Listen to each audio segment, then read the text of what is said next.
kahit dyan sa KOJC compound, hindi lamang mga pulis ang nakabantay dyan. Tayong lahat, maraming mata ang mga missionary workers dahil dyan, Ka-Eric, natagpuan na naman ang 10 boxes na ipinuslit ng mga pulis at inilagay pa daw ito sa bottled water na naglalaman ng mga semento. Ka-Eric, gusto ko lang kunin ang ano bang nakikita mong dahilan bakit ginagawa ito ng ating mga kapulisan? Ito ba'y may kinalaman dahil papalapit na o araw na po ng bukas ang magsasagawa na ng ocular inspection yung ating mga senator at public hearing? Tama ka dyan, Mr. Light, no? Pilit na pinagtatakpan at itinatago ng kapulisan ni Marcos Jr. at ni Abalos ang kanilang kriminal at karumaldumal na pananalakay, pananakit at pagsira sa mga properties ng compound ng Kingdom of Jesus Christ. At dahil bukas, isang araw na lang, ay pupunta po ang iba't ibang mga kasapi ng ating Senate. Ang mga senador natin sa pangunguna po, ang confirmed, sina Senator Bato de la Rosa will be coming over. I think Senator Bongo and Senator Robin Padilla are also interested. We have received report that they might be joining. At ito po ay Committee on Justice ng Senate. At iba pang mga senators na willing mag-observe kung ano talaga ang kaganapan dito. Mga illegal na paghuhukay, illegal na pagwasak sa mga cathedral compound, sa place of worship, pagsira sa mga properties that include the school buildings. No? Kaya wala nang pasok ngayon sa Jose Marie College. Yung binabanggit ni Ms. Cherry Light, yes, na yung tungkol sa palusot at pandaraya na pagpupuslit ng mga semento, graba at mga mixtures para magkaroon po ng pagmixkla o pagmix up ng semento. Ang una nilang pinalusot, Ms. Cherry Light, yes, mga kababayan, ay ang mga tubig. So kung titingnan mo on top doon sa mga supot na bit-bit nila at mga boxes, tubig.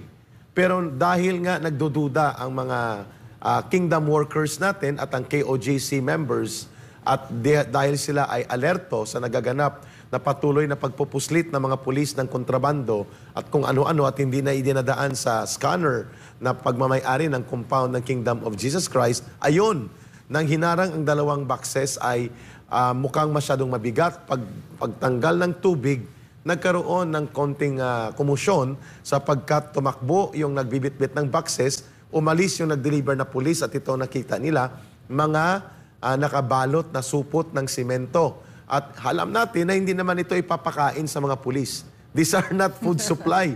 Ito ay construction materials. Ngayon, dahil kilala na rin natin si Torre na sinungaling, bukas magkakaroon ng public hearing. Abangan natin yan mga kapartner. At ano na naman po, siyempre sa isasagawang inspeksyon ng ating mga senator, yung makikita nila, ano na naman yung pwede na naman nilang idahilan. Ano po, Ka-Eric, ang inaasahan natin para sa inyo, yung mangyayaring public hearing at inspection ng ating mga senador? Magandang pagkakataon po ito ang binabanggit ng kapartner kong si Ms. Cherry Light na pupunta direkta ang mga senador upang magkaroon po ng official na investigation and committee hearing and ocular inspection. Na everything that they are doing daw ay regular, nakaayon sa procedures, wala daw silang nilalabag na batas, hindi sila ng tear gas, hindi sila nananakit, hindi sila ng gagapos, hindi sila ng bubugbog daw.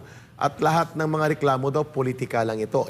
At itinatanggi din nila ang illegal na paghuhukay at pagwasak sa maraming bahagi ng compound, lalo na po sa Davao Cathedral, na Central Cathedral po, and Worship Center at ang Jose Marie College na nasa loob ng buong KOJC compound na illegal at kriminal na inokupan ng mga pulis. Una, ini-expect natin na hahabulin nilang matabunan itong butas o napakalaki at napakalalim na hukay na kanilang ginagawa.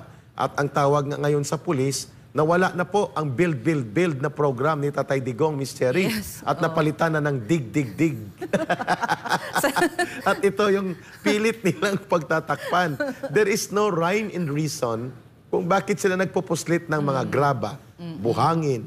At ngayon ay may mga semento pa. So, ang alam natin, gagamitin yan sa pagmixla.